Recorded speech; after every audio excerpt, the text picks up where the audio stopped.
Hello, beautiful souls. I am Valeria Maritza here at Healing Through You podcast. I am an infinite being of light, and so are you. I am so excited about today's episode because I have received the hint or the go ahead on telling my backstory.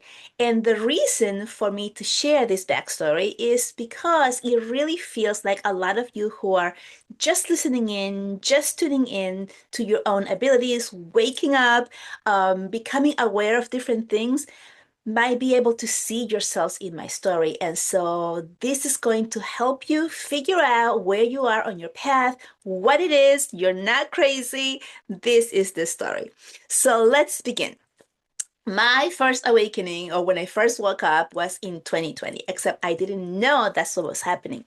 I had several different things that happened in my life that were like amazing miracles, whoa, aha moments. And I didn't know because um, all of the spiritual talk and availability was not this available online 25 years ago. So I'll tell you a little bit about it. I was going through a really rough time in my life. For those of you who do numerology, I was going through my ninth year. That was my ninth year. And for those of you who don't know about numerology, the ninth year is a year of completion. So that is a year where a lot of people graduate from something. They end some type of job to go on to the next thing. They may move somewhere. Maybe there's breakups or different things like that. But there's like an ending of different things. And my number 9 year that year was humongous, right? So my marriage of about a year and a half just completely disintegrated. I sold my house. I moved out of the country. All of my friends, it seemed, just like fell out of the face of the earth from my space. It's just like everything changed. And as we know, when we're living in our human bodies, we don't like change. So it was a very difficult time. But this is what happened, and this is where everything starts to just come out. And I want to really share this because I want to give you hope. As you know, when we're going through difficult experiences, they are just the breakthrough of something even better happening for you. I know it does not feel that way while you're going through it, but that is what ends up happening if you allow it to happen. So, back up a little bit. When I was in the middle of everything just like falling apart in my life, I was extremely depressed, completely overweight. I was just like, didn't know what to do with myself. I was going after the victim, like, why me? Why is this happening to me? And all of that type of thought. And I was in that space for a couple of months when I had this thought or idea or download, as I would call it now, which I would not have had this vocabulary back then, which I had this thought that said, okay, you can continue down this path of feeling sorry for yourself, of blaming others for what's happening to you, of seeing what else you can struggle with, or you can do something about it. You can do something for you. You can do something for you that will make you feel amazing, happy, joyous in that moment instead of feeling depressed, sad, angry. And that is when I decided, okay, what am I going to do? I'm going to take a trip. And I decided, and this is important too, because it's when we make a decision that things change. We can think about things, we can mental about things, we can begin to like figure out and dream about it. But if we don't make that decision, we don't take action. And without action, nothing happens. You remain in the same spot. So I made the decision that I was going to make a trip to Italy and on my own. So I booked a trip to Italy. It happened to be the week where my wedding anniversary was going to be, my first one, I believe. I don't know, maybe it was the second. I don't know. But it was during that week because I did not want to feel sorry or depressed for myself during that week. So I figured I'm going to do something that excites me so that I'm not feeling sorry for myself during that time instead of like celebrating what was no longer there. Also, my birthday was coming up, like a couple of days after that date. So it was a perfect time for me to celebrate me and do something that I wanted to do about myself to make me happy. So I took this trip to Italy, and it was a magical, magical moment because I was so excited, but also terrified. I had never gone out of the country on my own. I was going to a country that I had never been to before. I didn't really know many people. I didn't do many research as to like where I was going to be. And I found myself terrified, like, oh my gosh, like where am I going? And I started writing in a journal. And I remember I was in Manhattan and I took a bus from Manhattan to the airport, and I sit on the on the bus, and I was all excited the whole day, the whole week before, like I'm going, I'm packing up all the things. Once I sat on the bus to take me to the airport, the fear came in. I'm also emphasizing this part because fear has this way of making us stop what we want to do. We begin to think of all the most terrible things that could happen, and it freezes us in a moment, and then we don't move forward. So that's what happened to me. So all the fear came in, like, oh my gosh, what am I doing? I must be crazy. I'm traveling to a brand new country I've never been to before on my own. What am I doing? Maybe I should just get off this bus and go home. And those were actual feelings that I had, and I had no one there to talk to. So I started writing in the journal. And what did I write in the journal? It was exactly what I just told you. Oh my gosh, what am I doing here? This is crazy. I'm so scared. I wrote all of those things down. As I'm writing them down, I was releasing those fears from my body. I'm also emphasizing this part. I know I'm emphasizing a lot because this is a practice that is called automatic writing or journaling, which is a very, very useful form of releasing trauma from your body, especially when we feel like or we actually don't have anyone to talk to. So I was writing these things down, all the things that I was feeling, all the fears, and I was crying. I was like, oh my gosh, what am I doing? All of these things. I was crying. I was very emotional. When I finished writing it, I felt better.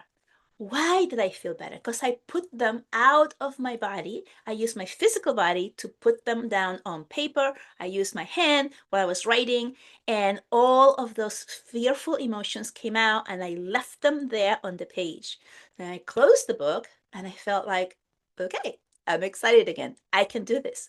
So, using journaling as one of your tools during your awakening or your spiritual experience and journey, it's very, very useful, especially when you feel alone, which a lot of us feel so alone when we're going through it because we don't know where to go that will feel safe, right? So we don't feel safe talking to people around us because they may have a different point of view, or you may have been raised in a specific way, and now what you're becoming aware of is completely against that. And then you don't want to be pushed out of your inner circle of your friends, your family is really, really lonely and scary. So the journaling really helps you put all of these emotions physically out of your body, and then you feel this like release, right?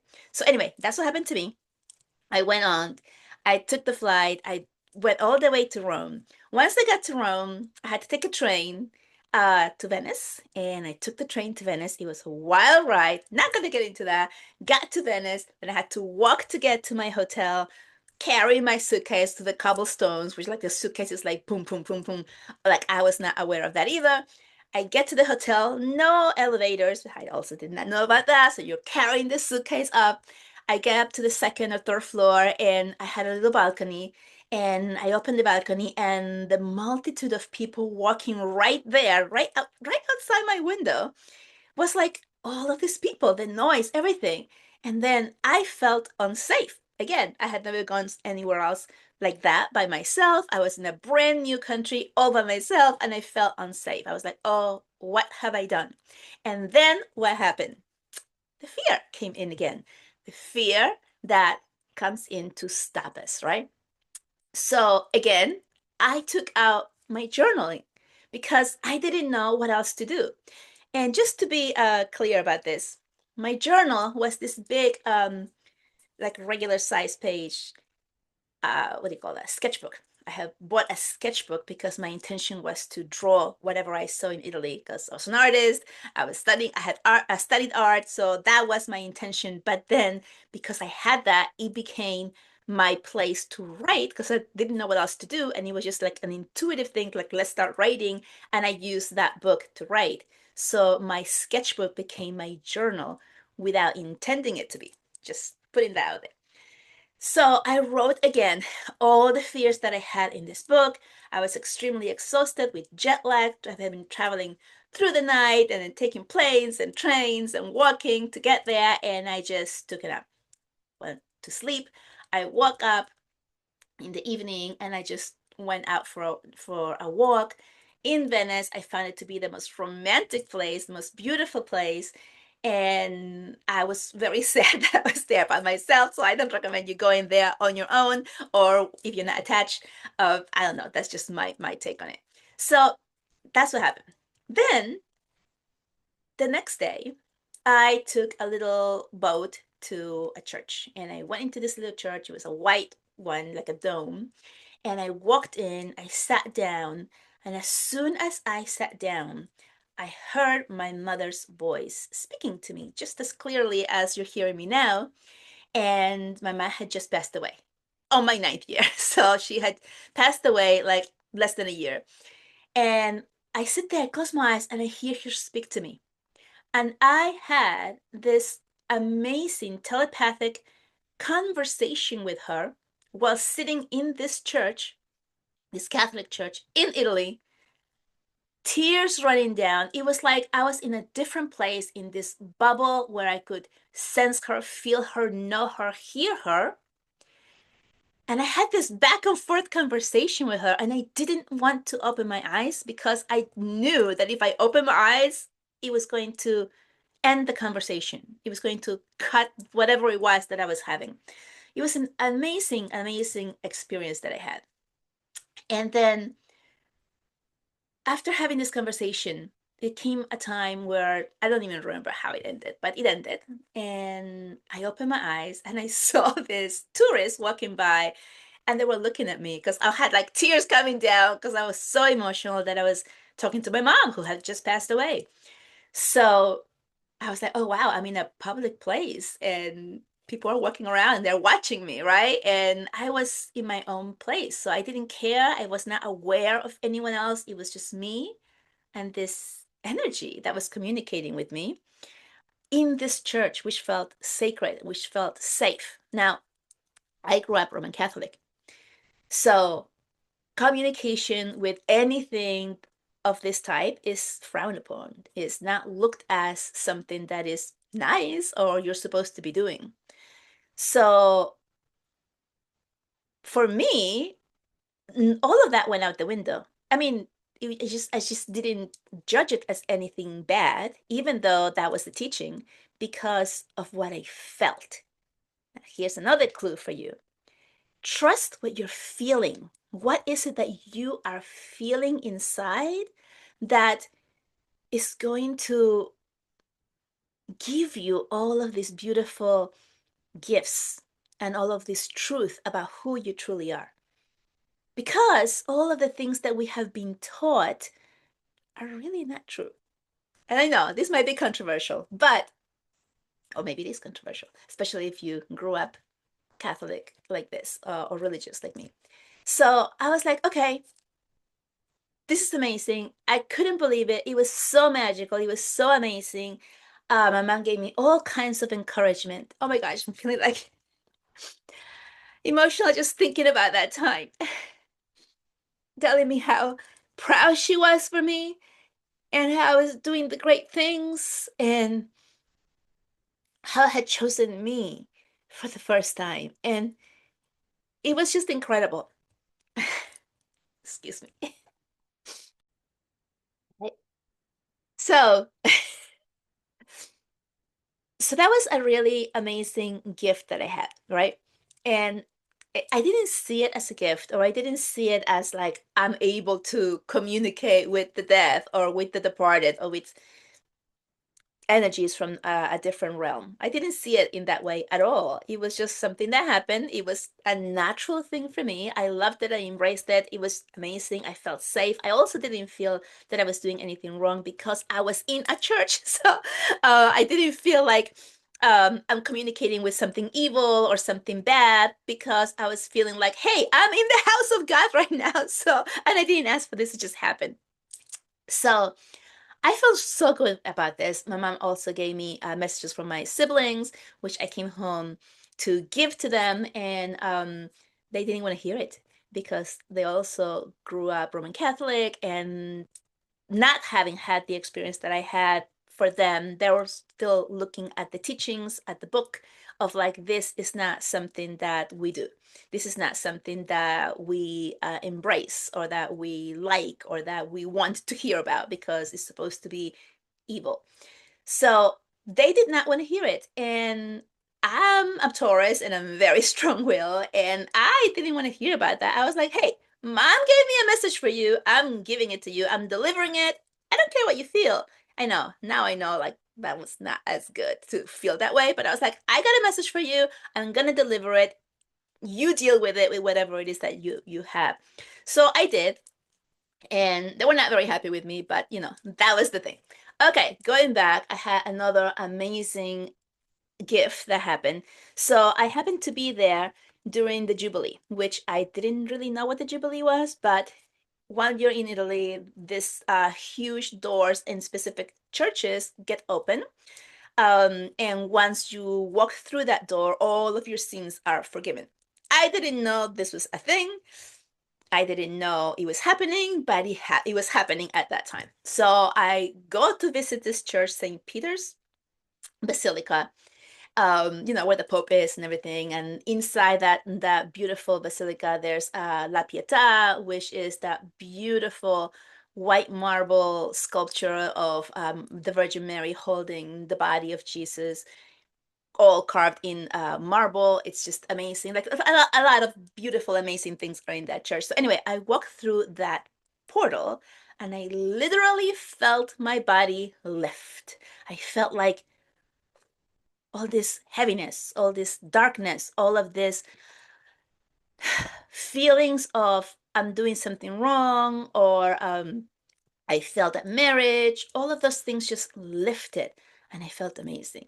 And I wasn't expecting that. I didn't know what to expect, but it was a feeling that I felt in my body. Like I literally felt this lift off. I don't know how else to explain it to you, but it was incredible.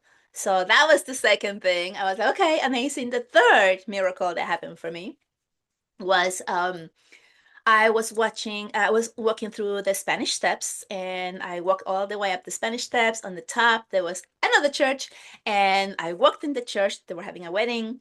I didn't want to intrude on the wedding, so I went to a little space to the side, and it was like a little room with like little seats. And I went there, and when I walked in, there was a priest sitting there. And I just sat there. And for some reason, I had this urge to just tell him my story. What had happened in my life, my marriage dissolving, all of that stuff. Like I just poured out my heart to this priest. And not a miracle or coincidence, you might say. He was a visiting priest from Spain. So he was obviously fluent in Spanish, which I am, having grown up in Chile. So it wasn't that he was speaking Italian and I was speaking Italian to him. Even though I studied Italian, I was not as fluent as I was in Spanish. So here's a Spanish speaking priest in this church in Italy where I happen to walk in, the only person, and I tell him all my story in Spanish. And after he listens to the whole thing, he advises me to get my marriage annulled. And this is a word that I didn't know what it meant. I had never heard of an marriage annulment in the Catholic Church or the faith. I didn't know that was a possibility. I was born and grew up with the teachings of till death does you part, and that's it. And so I really felt trapped, and I felt like a failure, and I felt like all of this terrible things that were the conditioning of the law being taught, right, through my life. So for him to say this was completely out of the left field. I was not expecting it. I didn't know what it was. But what happened is that it felt like, again, another thing being lifted off my chest. Like, you are forgiven by God.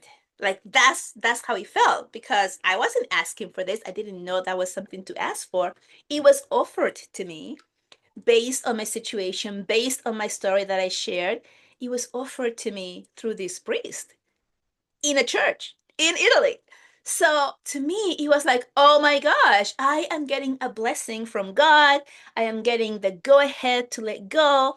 I felt this sense of freedom of from my marriage and from the beliefs that I had. And at the same time, completely brought an awareness to everything I have known till now, till now isn't. How can this way of living all of my life, all of my life, that I grew up knowing this is the law, this is how things happen, this is the way things must be, how can the same people who teach this in Italy be telling me something that is opposite to that? So it completely like just like took off that wall, that veil of like, whoa, if this isn't true completely to the way that I had believed, then what else isn't? And that's what opened up the rabbit hole trip of what else is there that I don't know? What else have I believed about me or about how things work or about how life is or about how anything that isn't actually what has been taught to me, that is different, that is shifted, that maybe it's just not true at all? What is it? And so that allowed me to release that part of me that felt like a failure in marriage, or in the Catholic Church, or as a Christian, or whatever it is that you want to put a label on. It just gave me that freedom. I came home. I decided that I felt so amazing and so great in Italy that I just wanted to move there. So I came home, I believe on May 2nd or 3rd, somewhere in there. And I had a plan. And the plan is, okay, I'm going to file for divorce. I'm going to move to Italy. Period. I didn't know how. I didn't know where. I didn't know what I needed to do. But I knew that those were the next steps. And this is also a teaching part for you, a part for you to see and understand that once you make a decision about something for you, you don't need to know all the steps. You don't need to have everything lined up. You just need to know what you want. You need to make the decision, and you need to know what the first step is. So for me was I need to file for divorce, right? I didn't know how long it was going to take. I didn't know anything. I just knew that's my first step. So I came home, and the next day, I called a friend and told them my story, like what had happened. I said I need a lawyer, and they recommended a lawyer. And the next day, I went to see that lawyer, and I filed for divorce. It was like that. It was like the next day, the next day. And then after that, I was like, okay, I need to sell my house because we have purchased a home together, and neither one of us had enough to buy each other out. So we needed to sell the house and split, whatever we made from it. So I had to put the house up for sale. I was like, okay, I'm going to do that, and I'm going to move to Italy. So I started the process, and then I started to release my belongings. I started giving away, selling, getting rid of my possessions, right? So the furniture that we had, whatever it was, I started just releasing it, letting it go, and moving it out because I couldn't take that with me to Italy. I also went through a complete wardrobe change. I was wearing mostly everything black all the time, long sleeves, long everything. It was just heavy, heavy clothing that I hated, I did not like, but it was part of what you wore to work. Um, because I was working in New York City, so black was a thing, and so everybody was wearing the uniform, even though I was like, oh, that's not the uniform, but yeah, it's a uniform. So I was doing that, and I started getting rid of all those clothes. I don't need this clothes. I don't need this. I don't need this. Oh, one more thing I have to say. So I had just graduated with my teaching degree, and I was like, oh, I need to look for a teaching job. So I was actually still going for interviews to get a teaching job. And I remember getting to this school and looking at it and feeling like, I don't want to work here. And I went in, I had my interview. I answered a question which, as soon as it came out of my mouth, I knew it was the wrong answer. I was I answered it as what I thought they wanted to hear, not as the true thing that I thought or felt. I just said what I thought they wanted to hear, which was the wrong thing. And obviously, I did not get that job. I came out and I was like, oh, thank God. Thank God. And that was like my last interview that I had scheduled. And I was like, thank God. Now I can just go on and move to Italy. So I didn't stop the steps of living where I was. I just kept going. I just kept doing the things. I didn't stop anything. I just kept going to see where it would take me. If I had gotten the job, maybe I would have not moved to Italy. I don't know. But what happened is that I just kept doing the things and I kept moving one step at a time.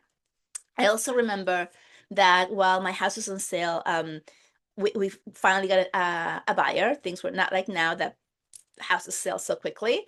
Usually, 25 years ago, you could have a house sitting in the market for 3 to 4 months before you got a buyer and then go through the process, which could also take 2 to 3 months to close. Well, I got a buyer and I was like, okay. And then their inspector found that I had asbestos in my home. Didn't even know what to do about that. I got a phone call from the realtor telling me that. And I was like, oh my gosh, huge problem. I didn't know what to do with it. I had that first panic moment of like, oh my gosh, what am I going to do? I'm going to lose the buyer, blah, blah, blah, blah, blah.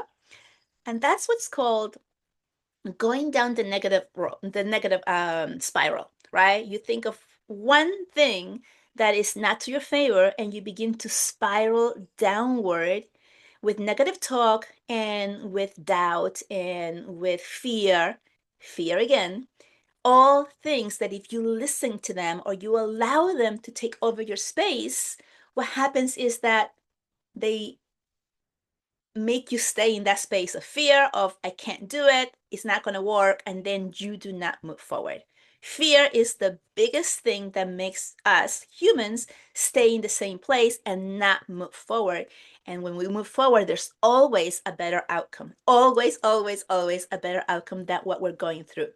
The going through that door is what feels the most scary thing to do, right? The change, the unknown. That's the part that we're so afraid. But that is the part that we must go through in order to break through the pattern and go to something better. If we allow the fears to become so big because we keep feeding them with more and more thoughts and more ideas about what could go wrong, then we freeze into a space of, I can't do it. And then we don't, right? So I had that moment and I was at work when I got that phone call. So I had to compose myself quite quickly because I didn't want to feel like all that whole stuff while I was at work. And because of that, I was like, okay, well, what is the next step? Important again. What is the next step means what is the next step? It doesn't mean how am I going to get all of that done, the asbestos taking off, how long is it going to take, who's going to do it, where am I going to pay for it, how much is going to be. It's not all of those things. It's just what is the next step? And the next step for me was to find someone who removed asbestos. So I did a search and for asbestos removal in the area of my home, found one. Oh, so that was the first step to find one. I did it. What's the next step after that? To call, right? So I called, I made a phone call and they answered and I got scheduled for like 2 days after. So I don't know, let's say it's Tuesday, they were going to be there on Thursday. How does it get any better than that? Okay, so how much is it? Yes, I have a credit card to pay for that. I did it, right? So I scheduled it and I was like, whoa, that was easy. Again, when you take action, when you do something, after you have that huge moment of fear, what am I going to do? How is it going to happen? When is it going to be? How much is it going to cost me?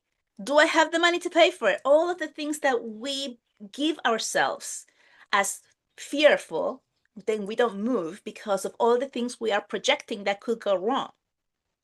But instead, once you take action, then you have the next question or the next challenge or the next thing presented.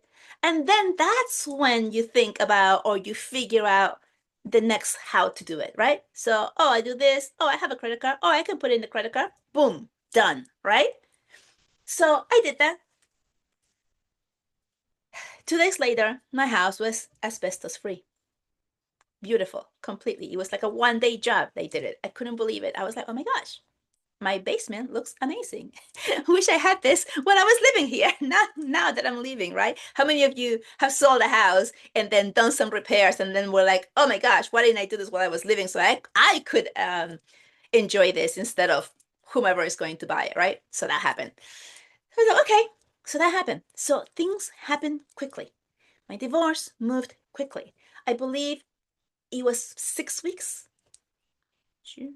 Yeah, it was like 6 weeks, maybe 2 months total when my divorce papers came through, and I was completely free from that marriage.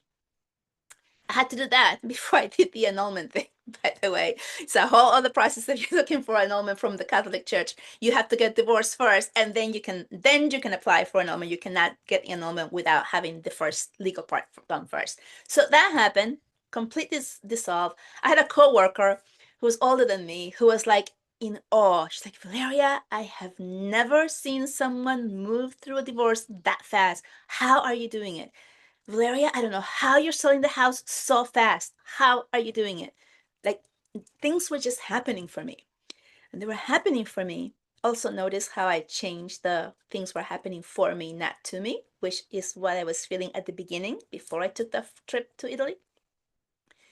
So the first one, when we feel that things are happening to us, that's us being in the victim mode of like, oh, why does everything happen to me? It's everybody's fault, not me, right?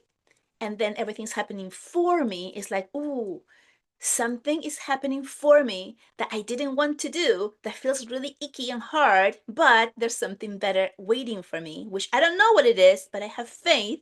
And that's what happens. Okay, that's how it works. You have faith, you just go through it, you just go through the motions, one thing after the other, as you are receiving the next challenge and you move forward. So then I move, right? I mean, I sell the house and I move. By the end of September, I was living in Italy with whatever possessions I had kept.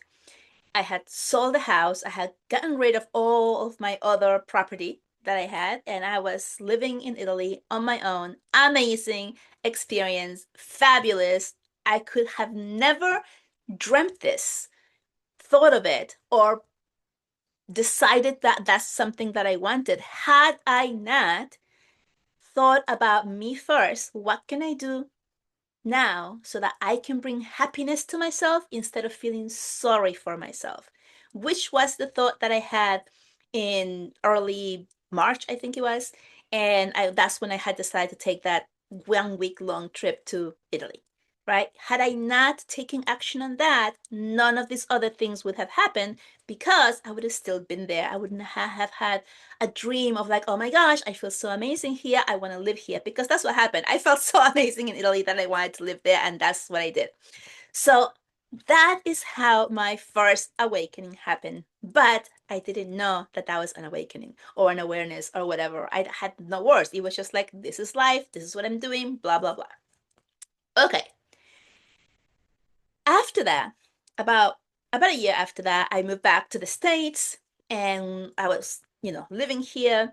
And while I was living here, I was really interested in tarot cards and, the divinations and mediumship, especially mediumship because I had had that one experience with my mother and I wanted to hear it again. And I didn't know how it had happened. So and I wanted to have more of it. So I started going to mediums, having fabulous readings. I started going to people who read cards.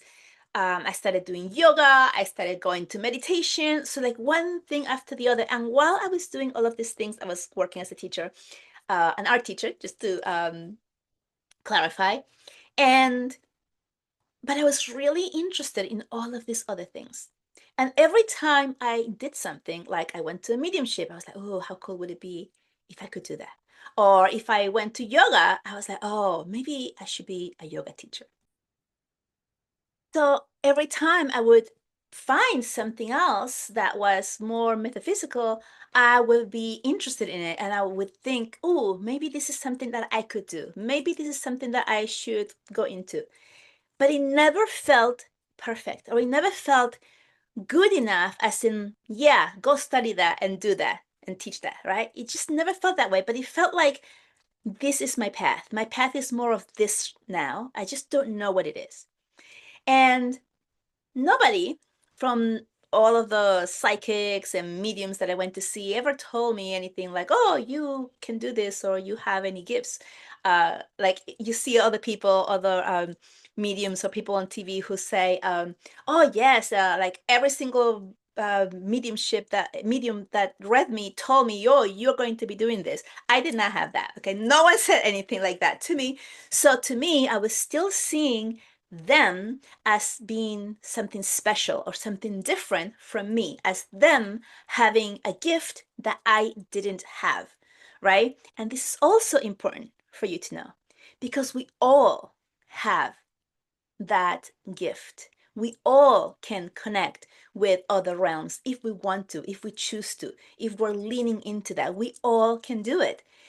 It's not just certain people who are the chosen ones and are better than us, because that's what we look at it, right? We look over here on earth, we look at things as being better and, right? Like this is the lower, this is the better, right? Even in school, these are the kids who don't do as well. These are the really smart kids. These are everybody else in the middle, right? We are always putting things in categories and judging.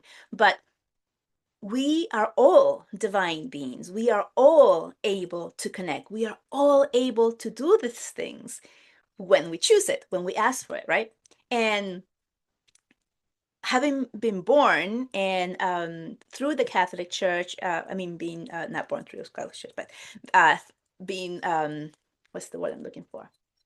Grown up with that, right? With those teachings, this has always been something that is like, no, you have to go through someone like the priest in order to connect with the higher being, or the Pope is the highest one to God, and that was the belief, right? So I'm this mere little person here without any gifts, without any powers, and you have to go through the clergy or anyone else to move forward. And that's not the truth. That's just the programming that has been keeping us, the masses of people, separate, feeling separate from the divine. But we are the divine. For another story. I'll, I've talked about this in other places, but in other podcasts. But that's the truth, and we don't know that. We feel this separation, and we're not. We are actually all one. We're all together. We are just as divine as the next person. So anyway, no one told me anything like that.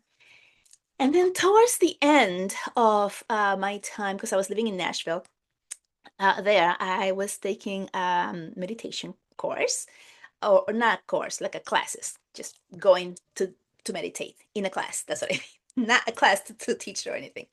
And when I was leaving one of those sessions, the instructor, who was very, very charismatic. She had just received this dowsing rods, I think they're called. The ones that you hold like that, and it's like you hold a rod that's then sticking here, and then it goes out, and then you hold them and you ask questions, and the rods open and close, so they move which way to say yes or no.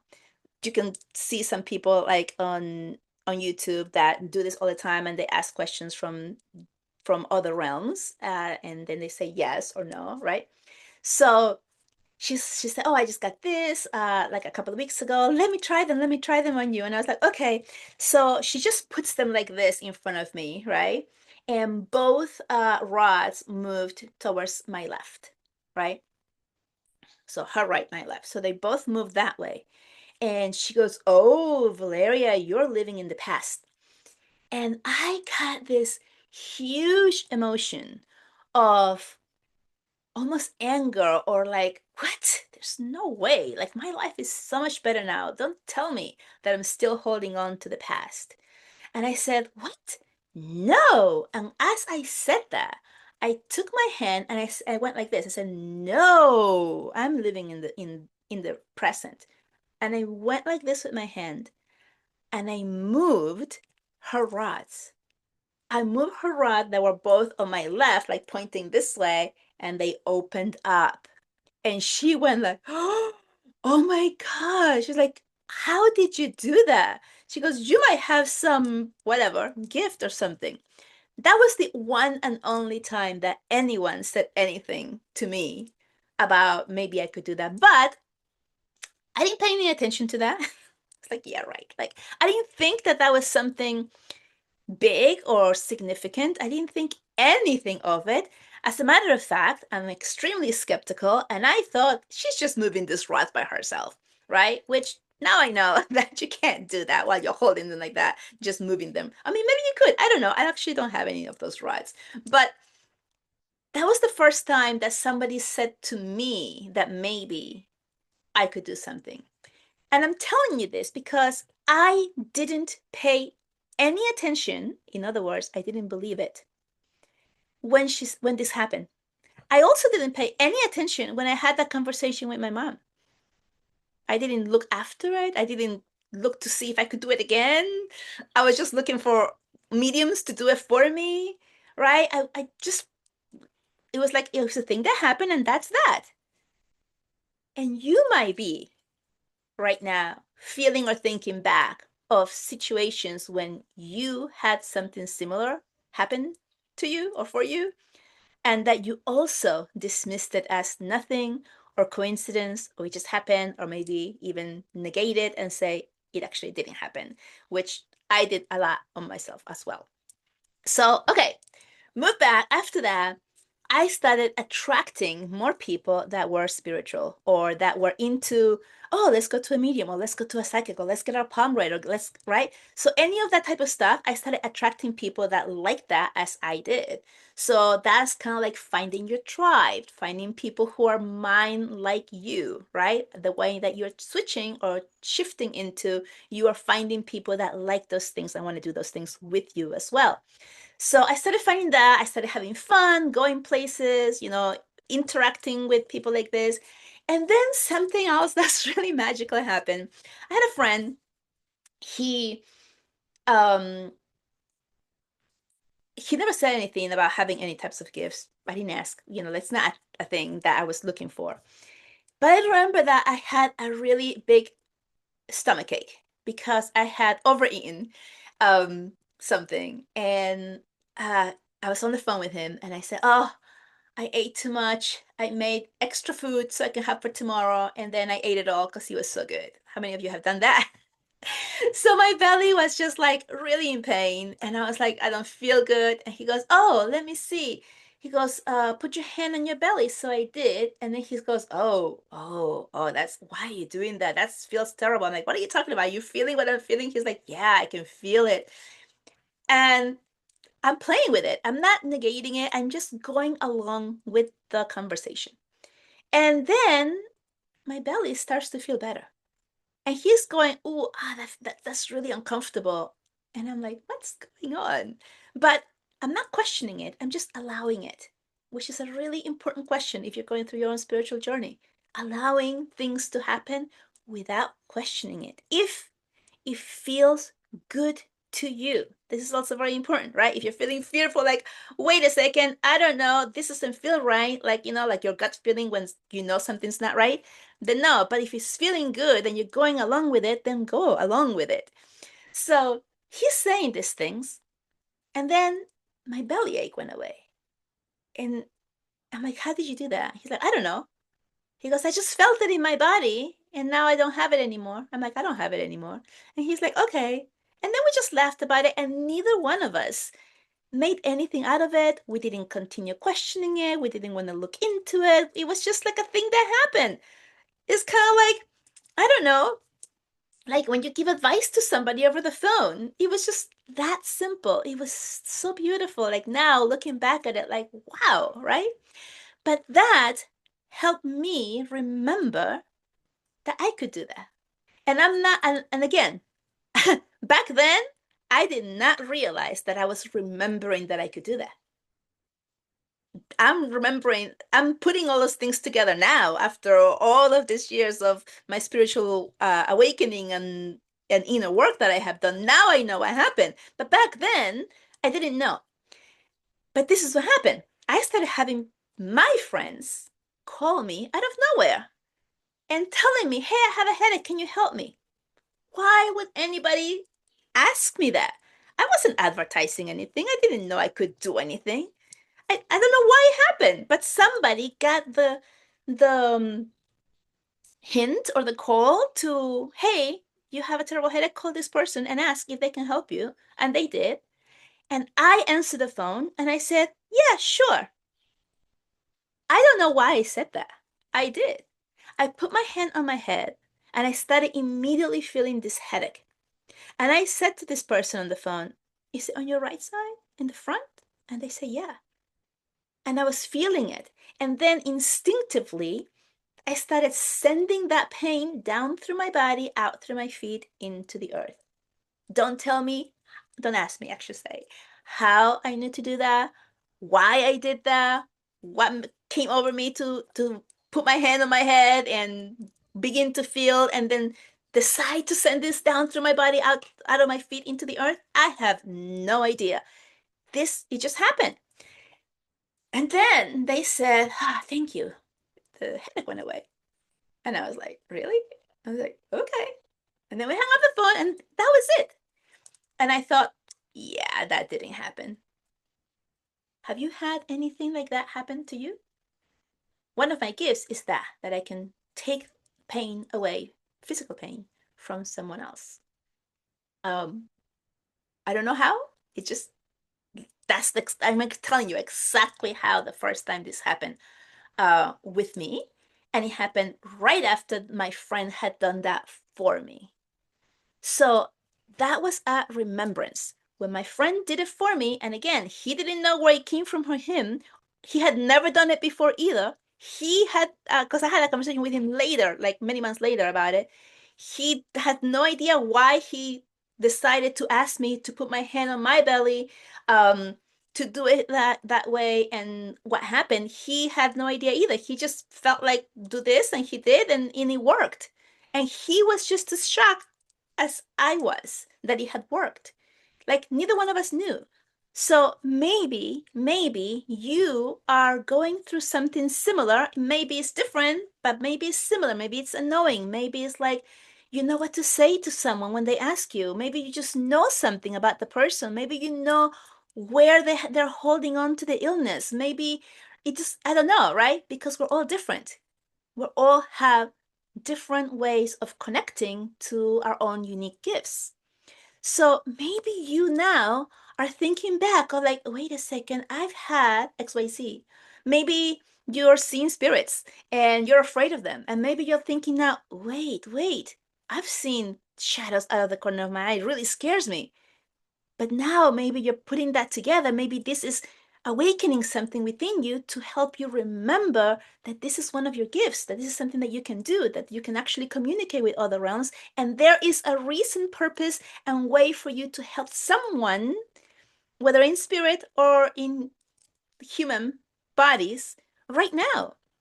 And this is the way that you are remembering, just like I remember that I could do that without knowing that I was remember that I could do that. After my friend did that for me, then I could do it for someone else. How incredible and amazing is that? It's the chain. It's kind of like the chain of giving the flame from one to the other, right? Like in the Olympics. Or if you know anything about Reiki, when you when you do Reiki, when you study Reiki, so that you can practice it, you receive the flame from someone else who's already doing Reiki, who's a master at Reiki. They can give you that flame so that you can do it and you can use that energy to help others heal.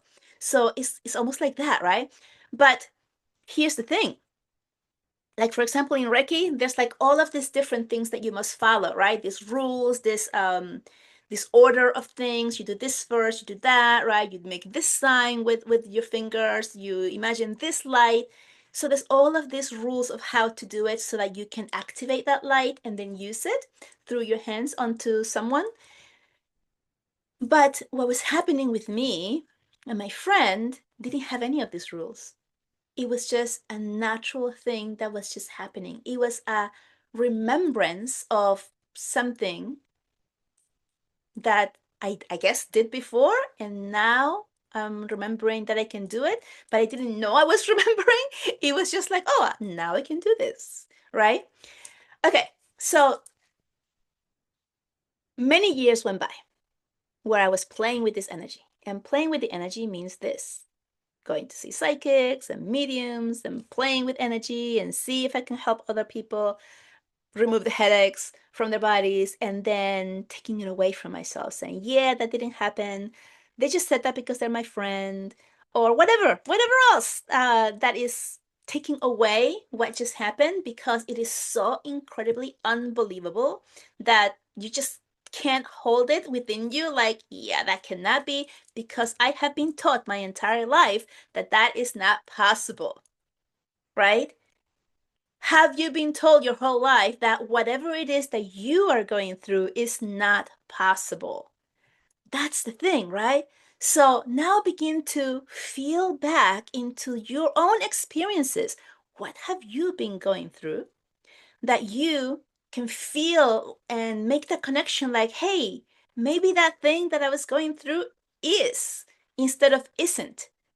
And how do I do that so I can do it again on purpose, right? Because this is the time. This is the time for you to awaken all of your gifts and your abilities and remember who you truly are, so that you can live a better life than what you already have. Whether your life is not as good as you want it to be or is amazing and great, it can still continue to be even more amazing, even greater than what you have now, because you're remembering that you are not just this body, but you are all at once, and that you are divine, and that you are worthy of whatever it is that you're feeling and able to do, that you are worthy to connect with whomever it is that you want to, that you're feeling that connection already. Because I know that if you're here and you've watched all of this up to here, that there must be something that you are remembering right now. This is what I do when I work with my clients one-on-one, is I help them remember who they are by giving them the feedback and the confirmation that the things that they're sharing with me are real. And then we practice them, and then I help them release all the things that they're holding within their bodies, their wounds, their negative thoughts or beliefs, so we can release them, and I can help them release that so that they can have more light within themselves and remember more of who they truly are. And this has been my passion since I became aware of all this, which was about 5 years ago when I took my first course with another healer who taught me how to go within. And that's all you need to do. You don't need anyone else, you don't need me, but what you do want to do is go within yourself. You want to meditate, you want to do automatic writing, you want to still yourself in the spaces of where nothing really exists, but everything exists at once. You want to engage yourself in doing the things that you love to do.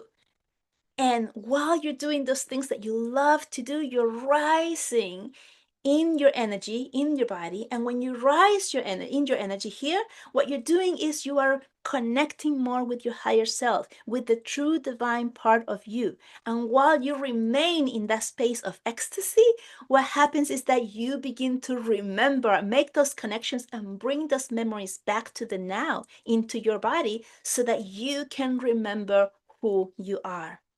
what you're able to do, what your intuitive gifts are. This is what you receive from doing the inner work, from doing your meditations, your automatic writing, from engaging in the things that you love. So it was 2020 when I hired my first spiritual coach who taught me how to do the work, the inner work. And I'm telling you this, the tools, breath work, meditation, automatic writing, journaling, all of those things, those are the tools. Okay. You do them consistently and intuitively and on purpose. And you don't stop. You just keep doing it. And that's how you begin to release the things that you are holding within your body that are no longer serving you. The things that are big blankets of how things work that may not be the truth anymore for you. Things are always true for whomever chooses them to be true. And once you become aware of a possibility of something other than, you may choose something different. And when you choose something different, that's when you begin to open yourself up or go down that rabbit hole into what else is possible. And that's a question that you can ask yourself every day. What else is possible here? What else is possible today? What else is possible with me? What else is possible with my life? What else is possible in this situation? And you don't have to look for the answer because that's not up to you. You just ask the question out loud and the universe answers you by showing you the way. And now I'm going to tell you about some of the ways that you receive messages and you may already be receiving them. So one of them is by seeing like repeating numbers like 111, 222, 444, whatever it is the number. Then you can intuitively feel into what that means. We are so used to going into Googling, what does 111 mean? But if you feel into it, what it means to you first, and then you can Google it, and then you can get confirmation. Or when you do a Google search, there's so many different answers. There's so many different things that say, oh, 111 means blah, blah, blah, right? And there's like a lot of different things that it could be. You ever think about why that is? You ever wonder why there's so many different answers? How you're supposed to choose which is the right one? The reason there's so many answers is because there are different answers for each person.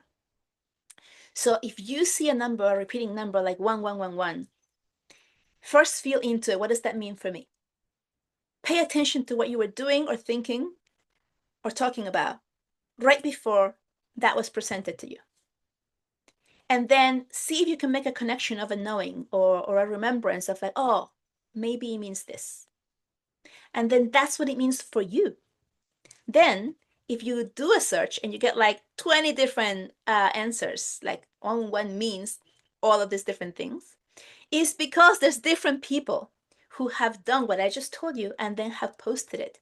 And so then the results gives you a compilation of what different people have written, of what it means for them.